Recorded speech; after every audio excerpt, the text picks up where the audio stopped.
Welcome back to the Saibamen, guys. This is the Saibamen News midweek edition because I didn't have time to do it over the weekend and I've just been bamboozled by all the reveals from Bandai. Every single day we're getting reveals and I'm trying to figure out how I'm going to show all these cards off. So I've decided I'm just going to go over a few key cards that I want to talk about. But first of all, let's look at one of the changes to the website, which I really like. It's something really small, but I think it's really, really good for just quality of life on the Dragon Ball Super card game website, because there are so many sets now, they've decided to do this. So if we go to the card list on the Dragon Ball Super card game website, they have changed it so their card sets are sorted into kind of folders or expandable links here.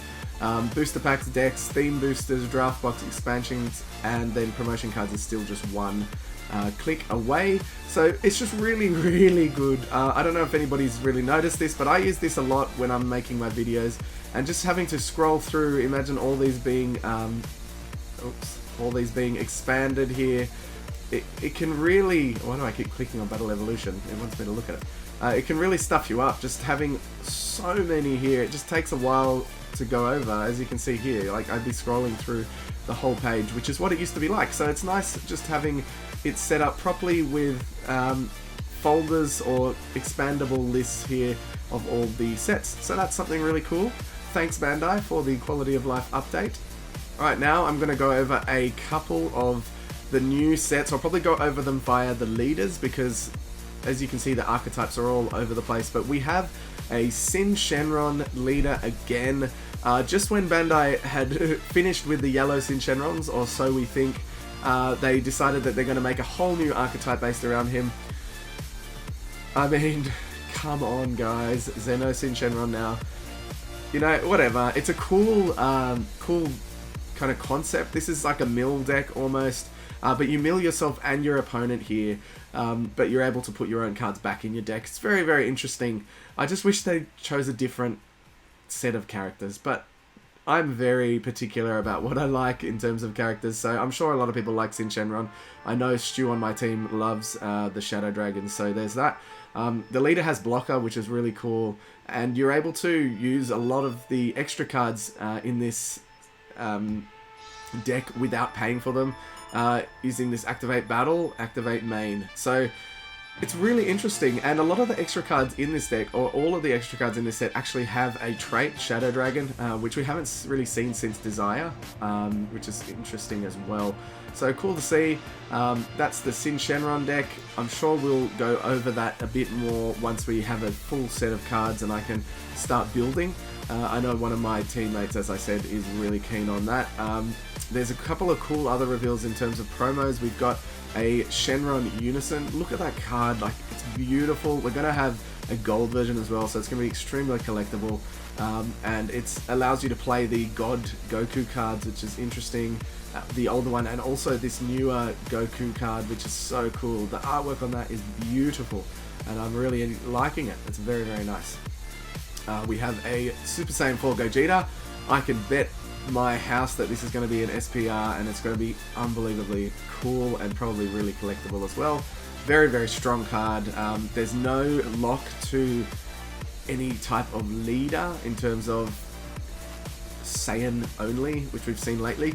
That kind of hints to me that Vegex is going to go in the bin, which is, I personally think, is needed. We've had so many bans because of that specific leader. It's time to just get rid of the leader. My take on that. Next up, we have a Hirudegarn leader. Where is the front? There it is. The Hirudegarn leader. Interestingly enough, both of the blue leaders in this set are the same blue leaders, not the same leaders in terms of skill, but the same characters as they were in set 4, which I think is really strange. I was wondering if we were going to see that with the other colours, but I don't think so, given the black one. Hirudegarn is all about evolve, so you can play a bunch of different cards in this, a bunch of different decks. You can play the blue evolve Goku stuff, but it's really cool because every time you evolve, you get to draw a card. Very, very strong. And the other blue leader that was revealed is Trunks. So again, the Trunks with the sword from the Hirudegarn movie we already have a leader with this guy, which is interesting. I find it a very interesting decision.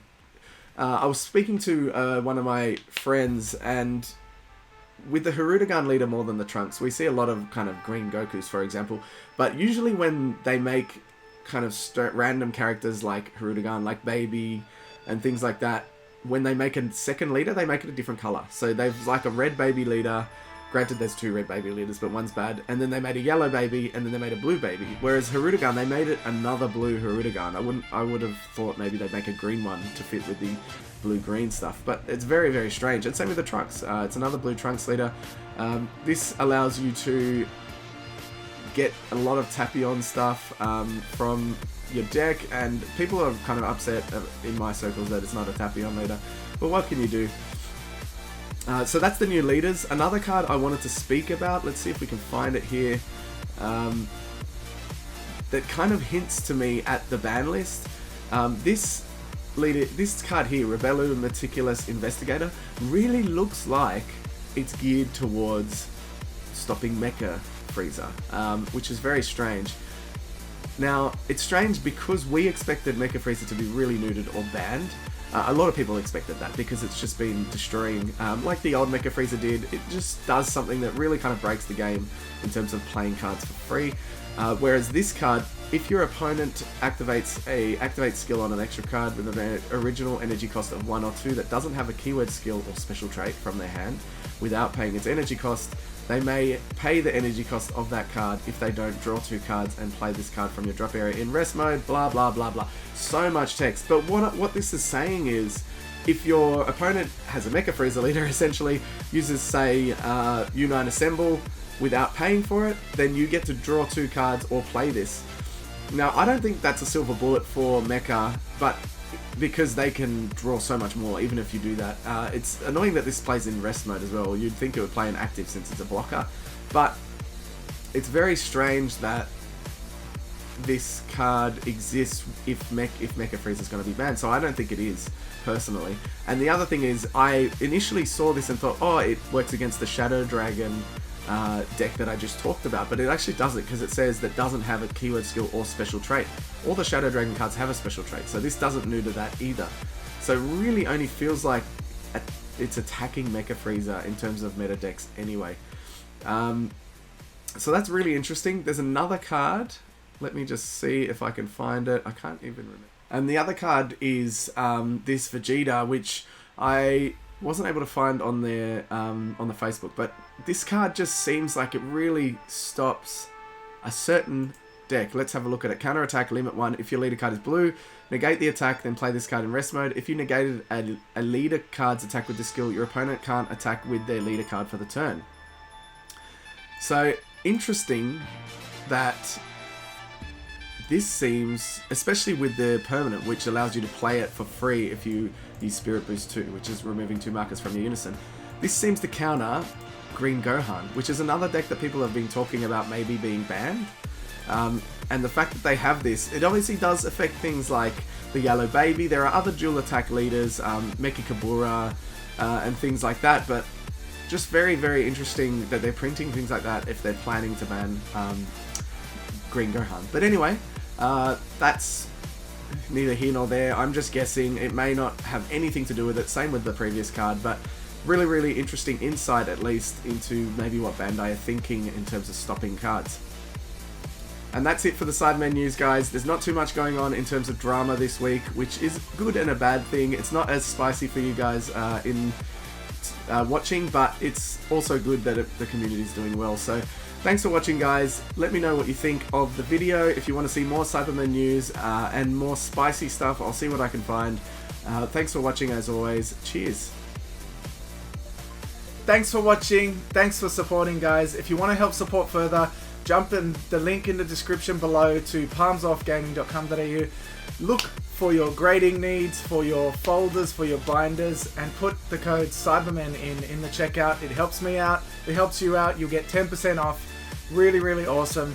Thanks for watching again, guys, and enjoy.